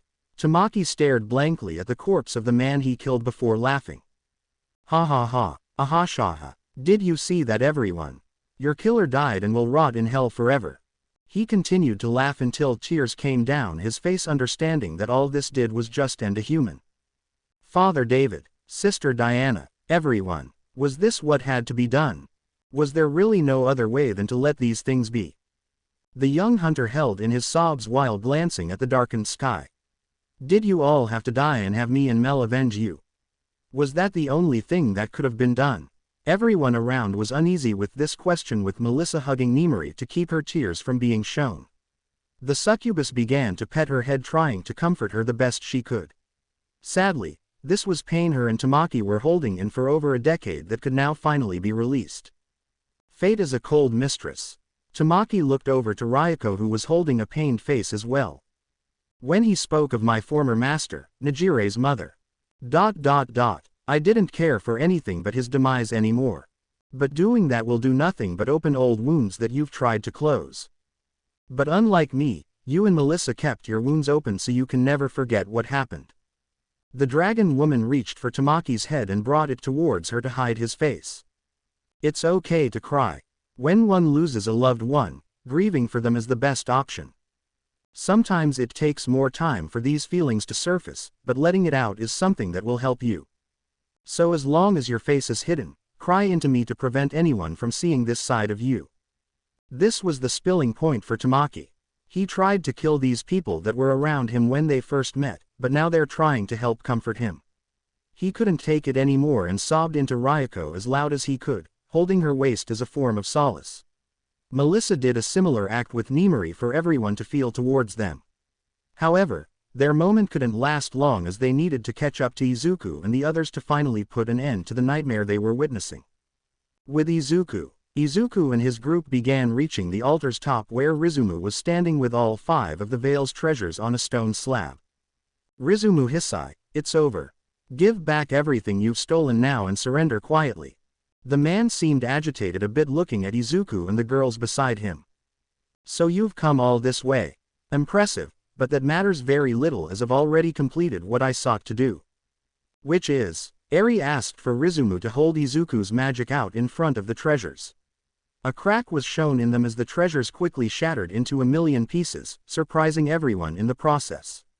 With all the pieces in play, I will achieve the mantle of a god in this world and nothing will stop me. He began to laugh maniacally while Izuku looked at the act he just committed. This won't end well. Forbidden Realm arguably, one of the most powerful dimensions in known existence. Only once has someone opened a portal to it and with it, brought absolute chaos to the world. Only small bits are known of this with only one thing being known for a fact. Never open a path to this realm or risk worldwide destruction and genocide. Enjoy. Izuku paused. Did he just? I think he did. Nejire and Momo were beyond shocked as Rizumu had just destroyed the Veil's treasures with only shattered remnants remaining on the stone slab. What did you do? Ochako shouted this for the man to smirk. I released the power within's prison and now all that power must find a suitable vessel to store it. Unfortunately, I would have never been able to do this without Durandal. Shattering the Veil's treasures could only be done with either Excalibur or Durandal since those are the two most powerful blades in existence. Any other weapon would have been destroyed by the vast amounts of magic to the point it wouldn't even make a scratch on them. I don't like where this is going. So you destroyed a vessel for the treasure's magic, big whoop. Since you don't have something to hold it in, all that magic is gonna go back where it belongs. You fucked up. Eri says this for Rizumu to smirk at her. That's where you're wrong, young Oni. Didn't you ever wonder why I had Izuku's magic even when I didn't need to go into the Veils anymore? You're not. What is he not going to do? I looked at Eri and the girls before answering. He's been refining the catalyst I had for this particular moment. He plans to absorb the magic into my complete catalyst and using that as a vessel. Correct. He brought out what was left of the orb he had to force all the energy coming out of the broken treasures inside it. Back when I did this the first time, this backfired and in short, corrupted the world along with forcing me to lose my ability to use magic as a whole. The reason this happened was because I was using an impure catalyst that was not refined to the point it was capable of holding magic of such caliber. The only catalyst capable of even doing this from my decades of research was the one you have and the one I originally had, Izuku. But just that wasn't enough. I had to weaken the inner shell that kept it as a diluted version and shine out the inner power that was no longer constricted. So that's why you made corrupts in our home city. Momo stated this for the ex-hunter to smile. It posed as a threat to you all and a way for me to rip the fragments of the shell off. The last of the magic began to fill in the catalyst and make it shine with several colors. Seems we've finished here. Time for us to end this then. Rizumu held the catalyst up in the air for something to swell inside it. Get down. We ducked for a giant shokasei wave to be brought out and large amounts of wind pressure to be felt. What's he doing? He's opening a portal to the Forbidden Realm. The realm of the gods. Hearing this, everyone panicked a bit for me to slowly move closer to him. Have you lost your mind? Opening that portal will cause the death of billions of lives. Do you honestly think that's a good idea? Their lives are just a small sacrifice to my ultimate ascension. With this, nobody will stand in my way. And when I return, I shall become a god of man and beast on this miserable rock. Ah ha ha ha ha ha. He began to levitate into the portal for it to be all or nothing. I got up to grab hold of his leg with us both entering into the portal. Izuku. Nejire then held onto my legs with Ochako holding hers, Momo holding Ochako's, and Eri holding Momo's and the stone slab. Unhand me this instant. Not a chance. If you're gonna do this, then I'm not gonna let this happen. I held on as tight as I could with everyone doing the same. Get off me. Rizumu began to kick my face trying to get me off. Whatever you do, Eri, don't let go. What does it look like I'm doing? Question mark quote. The portal began to grow larger, sucking us in even more. Midoriya. I glanced over to see Tamaki and everyone follow us. Maybe then can help us stop him. I was about to speak up, but heard something crack. Hey Izuku, what happens if we get sucked in along with him? We'll be sent into the Forbidden Realm along with him. But why do you? The cracking now came to my realization. The altar is about to break, isn't it? Crack, nope, it broke. The altar shattered on us to send us all into the portal with Rizumu. Midoriya, Izuku, whatever happens, keep this world safe. I shouted as loud as I could before being unable to see anyone on the altar. Once that happened, the six of us went through some kind of portal filled with several different colors. Where are we? To be completely honest, Momo, I don't know. We are in the interdimensional portal to the land of the gods. And this will be where we part ways. Rizumu began stomping on my hands, trying to force me to let go. I don't know what's gonna happen if we do, but don't anyone let go. Izuku, I'm fine. He's trying to make me let go. But no matter what, I'll keep holding on. Adorable, but you won't be able to last after I achieve what I want. And when I obtain it, you'll wish you fell to your demise here. That'll never happen. So long as I can stop you, I won't quit until you're finished. We'll see about that. Rizumu looked up to see a large light coming closer to us. It would appear we've arrived. I looked up to be temporarily blinded by the light. When I opened my eyes again, I was met with the image of a giant coliseum floating in a sky of basically nothing. What the? Rizumu was able to kick me off as we all came towards a podium with blue incantations on it. At last, after so long. Today will be the day I claim this world's power and become the rightful lord of all. He walked into the center holding my magic and the veil's magic up to the sky. Hear me, mighty realm. I am your new master and I command you to give me that which I seek. The power to become what I failed to be long ago. Grant me the power of the gods and make me the ruler of all existence. Stop this now, Rizumu. I don't know why you want this, but people should only take what they need. Too much and it corrupts people's minds and destroys them from the inside. There is where we differ, Izuku Midoriya. We both can become gods because of what we hold, but you are too afraid to claim what is rightfully ours. I on the other hand am not and will reach a world of greatness you cannot even dream of. The stone statues began to glow and move towards to face Rizumu and shoot some kind of strange light at him. Yes, this power. Give me all of the power. Give me the power to become a god of all worlds. A giant flash came for all of us to go blind again. When we regained our vision, we looked around to find Rizumu. Where'd he go? I couldn't see. Neither could I. Did he succeed? I thought of Najire's question before Eri pointed upwards. Look. We looked upwards to see a being in the sky floating down with white skin and enough magic to make me feel sick to my stomach. Third person Pav. This power. I've obtained power beyond what any could ever dream of. I am a god. Rizumu's voice came out of the being, extremely warped for Izuku to see what happened enough to understand. Whatever he did, it worked. But there's a price to pay for everything. Whatever he did, just be very careful. Izuku said this for the self-acclaimed god to hold his hand up. Divine punishment. A blast came at the five for Izuku, Momo, Ochako, and Najire to hold a barrier up in order to keep them from being blown to bits. Fortunately they survived, but were horrified when they looked behind. Not only did Rizumu attack and nearly kill them, but he also sliced the dimension itself open. If we would have taken that head on, we'd be dead. Just how is he able to handle that much power? Izuku looked at Rizumu to see his hand completely gone and regenerating. So his body can't handle all that power and needs to reform. This gives me an idea. Ochako, Momo, Najire, Eri, I've got an idea, but in order for it to work, I need you all to handle keeping God Complex focused on you. They nodded for Izuku to hide down below the steps to concentrate on what he was doing. Just focus, Izuku. You did this once before, so do it again. Meanwhile, Eri went charging head-on into Rizumu's sight to begin pinching him. This did nothing as some kind of barrier was over him.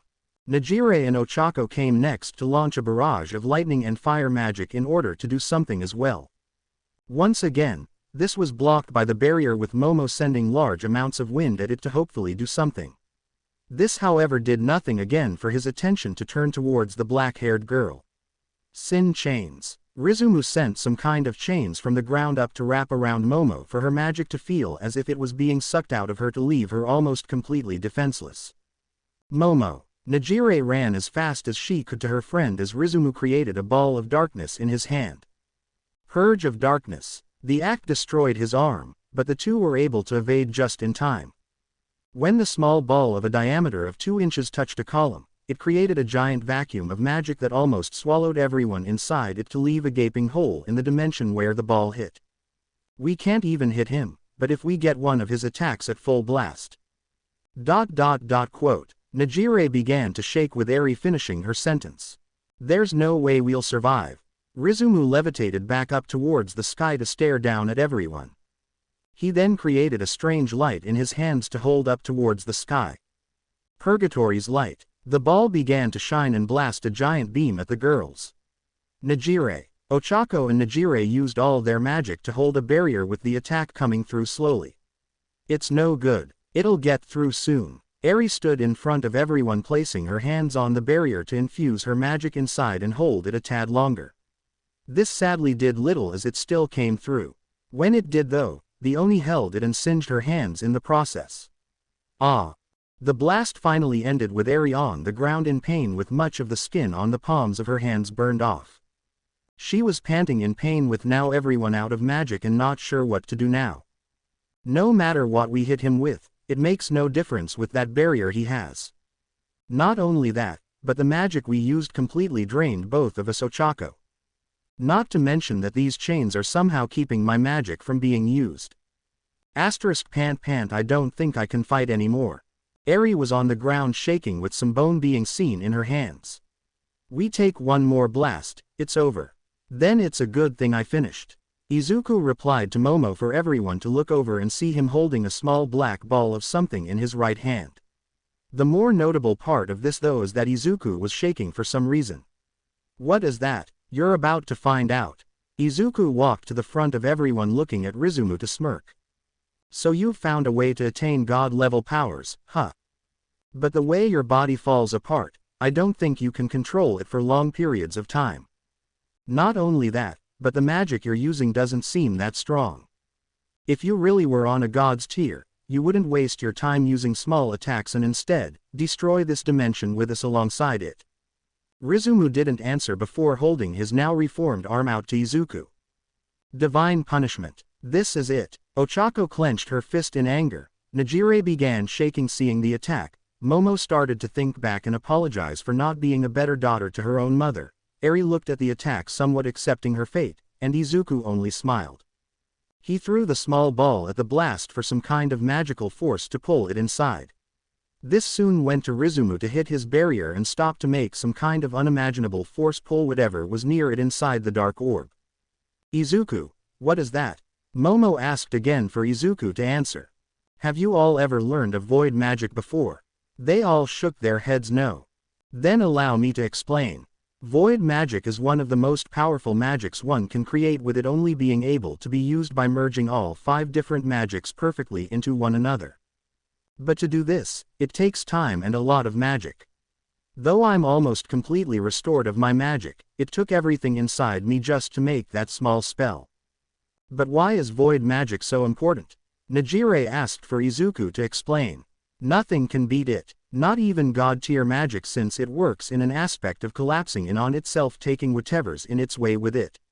The spell I made is more commonly known as this. Rizumu's barrier shattered for him to begin being sucked into the black orb and pieces of him being turned to nothing that entered inside it. Void magic. Black hole. Rizumu tried to avoid the act, but felt himself unable to get out. And no, I've come too far. I've become a god. I will not die here. You can fight it all you want.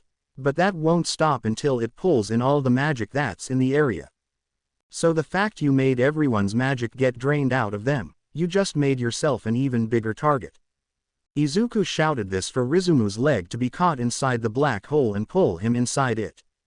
As he found himself going deeper inside, Rizumu looks over to Izuku in a fit of rage. See, curse you, Izuku Midoriya, curse you! Exclamation mark exclamation mark exclamation mark exclamation mark exclamation mark quote. Rizumu was sucked into the black hole and forced it to disappear from them. The chains that were binding Momo were gone with a ball of magic coming to Izuku. This was his own magic that was taken from him along with the magic from the veils. Alright, first things first. Izuku walked over to Eri to heal her hands and get her back on her feet along with any injuries the girls might have had. He then created a portal to the altar to which everyone was waiting. They started swarming the 5 unsure what happened when they were apart. Tamaki though came over to look Izuku square in the face. Is it over? The young warlock presented the magic that Rizumu stole to Nod. It's finally over. Izuku Pav. It's been a few weeks since we beat Rizumu and stopped his plans to become a god. Thanks to that, the world we live in returned to normal and the general populace doesn't even realize how close to being slaves they were. In other news, the strange weather and storm patterns continue to go on. Scientists have even discovered that there are locations reporting strange earthquakes in abnormal locations across the globe. Today was a Saturday with school not being an issue. Because of this, me and the girls in the group sat around relaxing a bit. So how long is this gonna last? Yeah, I'm sweating pounds over here. Sorry Kyoka and Akoik. Thanks to the issue of the Veil's treasures being broken, it'll take some time before things go back to normal. In the meantime, why don't I get some ice cream? I'm sure everyone can relax and enjoy that. Yeah, everyone cheered as I started to head out. I'll come with you. Setsuna came along with it, not really bothering me to not say anything against. As we walked down the street, we noticed a bunch of people enjoying the day and beating the heat however they could. Hard to believe we were a hair away from being Rizumu's slaves. Yeah, but this'll be just another tale that humans will never know happened. Probably for the better for us. I don't think they'd take kindly to a warlock saving the world from a power-hungry former warlock and hunter with his band of monsters. I start to smirk a little. You make it seem like it was easy. The spot where I was, it actually took a lot out of me to kill that god thing. Hey, wasn't no picnic where I was either. I was dealing with worms that wanted to eat me and almost made me their next meal. We started to laugh a little before reaching the convenience store and seeing Bakugo, Kirishima, and Todoroki walk out with some ice pops in their hands. Hey you three, how've you been? Midoriya, what's up man? We've been fine. Bakugo began to click his tongue at me before grabbing me by my shirt collar to the alley. Let's go shrub. I've got some shit to talk to you about. Everyone began to look at me confused before we got into the alley away from onlookers. There, Bakugo let go of my shirt to start talking. So you got back your magic, beat the crap out of the guy that stole it and turned into a god, and saved the world in all technicality. What's next on your agenda? I looked away for a second before answering. I have no real purpose to be in the city anymore. My goal was to regain my magic and return to the village to take back my mantle as the next head. With Nito gone from the village now, they need me as their successor now more than ever. And what about everyone else? I started to go down the line of everyone in my head and what they'll be doing. Itsuka, Himiko, and Eri will be coming back obviously because it's their home as well and Eri's my familiar. Yu and Rumi decided to head back to their home villages where they'll keep in contact with us. Rumi said she had some loose ends she'd need to tighten with me later on when I become the head. Since Sue and Abara either don't have a home or don't even know where they're home to return to, I offered for them to come live in our village since it was somewhere for them to live peacefully for them to agree to it. Setsuna said she had a debt with me for both her and her mother coming along as well as Kyoka who said people were beginning to get aware of her and Akoik. And the others well, I stopped unsure what to say. You haven't asked them or explained the situation completely to them, have you? I held my tongue as Bakugo hit the nail on the head. I asked Mrs. Yaoyorozu about this for her to say the marriage is technically binding. With that, I'm not sure how to address. I got a punch to the face by Bakugo to be leveled before getting an earful. Have you even fucking asked them about how they feel in all this?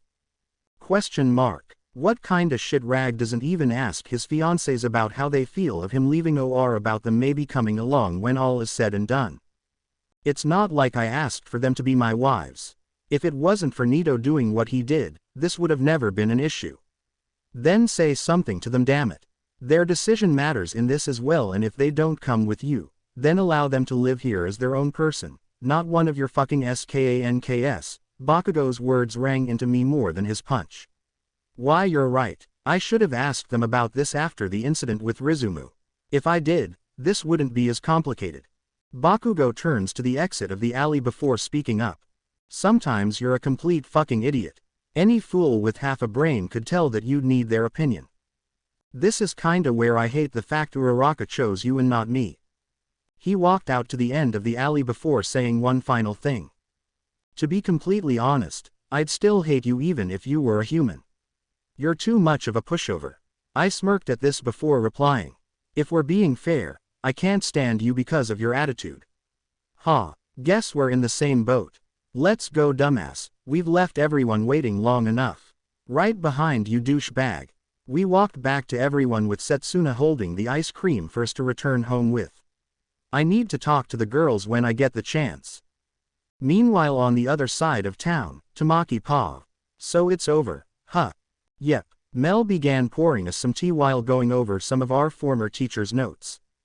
Hard to believe father, sister, and everyone's killers were killed.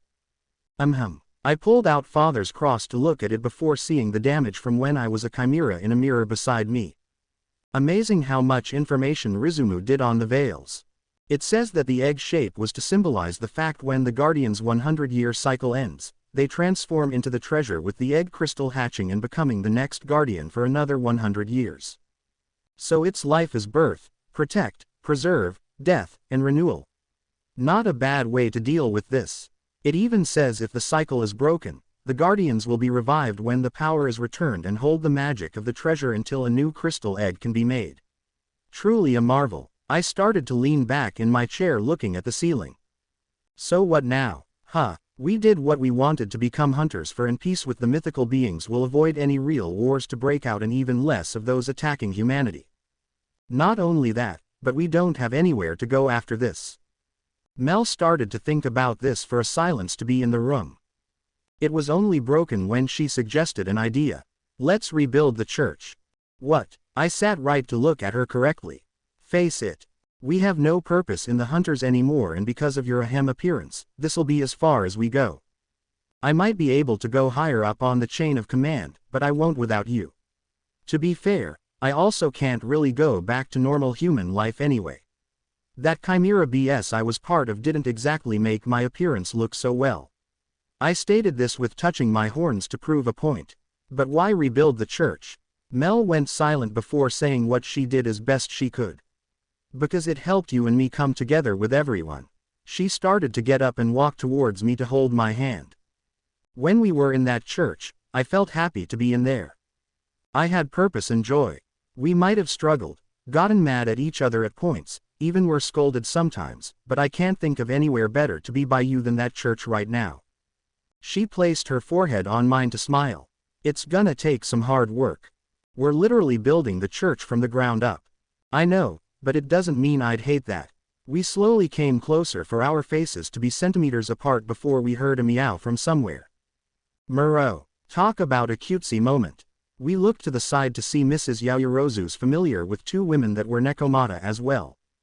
Both me and Mel realized what we were about to do and jumped back. What do you want? The one with blonde hair passed me a scroll for the one that was the familiar to speak. We were able to rebuild the church. We'll also need you to look after that. There's no telling who'd be after the power Izuku has again. Keeping that under lock and key there shouldn't be an issue. The three walked out of our home with me looking at the scroll. So we've got Excalibur and the scroll to look after. I guess we won't be having any issues with purposes again. Guess so. Me and Mel looked at each other before glancing away a bit. So what do you wanna do? Mel stopped to think about this before kissing my forehead. I'm sure we can make a difference in someone's life as just a pastor and sister. Besides, we can still be together like back then. She gave my cheek a peck before I turned redder than a tomato to make her laugh a bit. Why is she too cute right now? Few hours later, Izuku paused. As the night grew close to an end, I began to stand outside on the deck of our home with my mind focused on what had to be done. How am I even gonna get the topic onto what it needs to be? It's not like saying, hey, I'm leaving soon, you coming with me or what? Is gonna be the best way to go. I was considering as many options as I could before I heard the door open. Looking behind, I noticed Ochako, Momo, and Najire walk out to join me. Hey Izuku, whatcha doing out here? And nothing in particular. Just thought I'd look at the night sky. I answered Ochako as we all looked at the sky that had some stars in it. It's beautiful tonight. It is. Yeah, but this pales in comparison to what I get to see at the village. Truly a beautiful sky when it's a night like this. Thanks for ruining a beautiful night for us, know it all. Najire playfully smacked the back of my head for all of us to laugh a bit. So Izuku, are you going back to the village of witches? Ochako spoke bluntly for me to lose my smile. Why yeah. When? Momo asked, this time for me to answer. The day after tomorrow in the morning. We stayed silent for a while with none of us speaking. Now or never, I suppose. I started to speak up to the girls with the issue that needed to be talked about. Do you three want to keep the engagement? The girls looked at me as I continued. I talked to Mrs. Yaoyorozu before for her to explain that the engagement Andy from the witch trials was still capable. But with Nito no longer able to live in the village, I don't have the ability to stay here any longer than I already am. The village needs to have its successor again. The girls started to frown a bit at this, most likely understanding where we stand. I don't want to bring you along if you don't want to, but I also don't want you to feel compelled to come along just because of the engagement situation. So I ask this again, with you all being able to choose what you want to do. If you keep the engagement, we can make room in the village and it wouldn't be a problem. But if you don't want to leave this city, then I have no problem abolishing it. Najire thought of this before asking. If we want to keep the engagement but stay here, what'll happen? That's where the issue is. If I become the village head, I can't leave the village unless it's an absolute emergency of the world will end situation. It would be years, maybe even decades for me to be able to return. So the happy medium isn't possible and it'll end with everyone hurt. The three thought of this long and hard before coming to a conclusion. I'm keeping it. I looked at Ochako for her to explain. You coming into my life was probably the best thing to happen. Thanks to you, I know of my heritage and am able to be proud of myself for it. She's right. My mother has always talked of how prideful she is for you to be here even before the engagement. But you're the next head of the city witches here. Wouldn't that be an issue on your mother? If she wasn't 3 months pregnant, yes. I stopped when I heard this to be a little surprised. She hides it well. I now turned to Najire, who was thinking about it as well. I have nothing keeping me here, so I'm willing to keep the engagement as well. I smiled a bit before giving each of them a kiss on the lips. I promise I'll do the best I can for all of us. They smiled as we kept enjoying the view of the moon. 10 years later, third person POV. As time progresses, the world around people forever changes in subtle terms, or major in some cases. For the group of Tamaki and Melissa, they were able to repair and rebuild their church with the assistance of Mrs. Yaoyorozu and holds it as an orphanage for humans, witches, and warlocks alike. The older witch comes by every now and then to help train the children with her young daughter Ringo. Thanks to the Treaty of the Laportian Giants, Yu and Rumi visit the village of witches regularly, with a marriage being between Rumi and Izuku to solidify their bonds. The first hybrid of the two species was born 3 years prior to hold both magic and rabbit characteristics. Itsuka has taken the mantle as head of her family, serving the village head in her father's place along with the watchful eyes of Setsuna and Himiko. While on the topic of watchful eyes, Ryuko and Nimori were asked to keep one on Nito to avoid any danger of another Rizumu incident happening. He had found a woman that was able to have a child with him, but divorced him not long after keeping his firstborn son and barely seeing him, to put a sad end to his family's strong lineage. Eri had returned to Hell to regularly beat the Demon Kings into shape and pose a bit of order for the younger children of Purgatory, acting as their parental figure and guard while also dropping by the village to check in on her master. Sue unfortunately never found her home, but lived in the village alongside Abara and Kyoka in peace, and one of Izuku's many wives, aiding in its agricultural advances.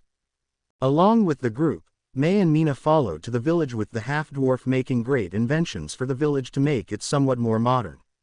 Both are expecting children any day for them to be happier than anything. Meanwhile, Ochako, Momo, and Najire are proud mothers of their own kids and the main 3 wives of Izuku. Thanks to this, the village has become lively with the sound of children, along with many diplomatic members coming in and out to make the village a trading area. Izuku had become the village head after 3 years of returning to establish strong peace treaties with the neighboring villages and cities of witches, warlocks, and other beings. He was also able to establish a form of communications with the hunters in order to help repel dangers for them and humanity as a whole, to make their jobs somewhat easier.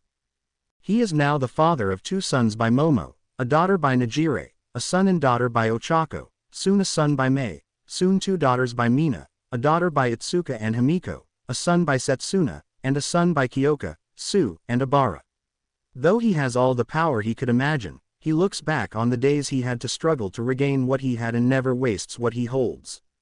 The end. I hope you guys enjoyed this video. Please make sure to like and subscribe to the channel. Now we will see you in the next video.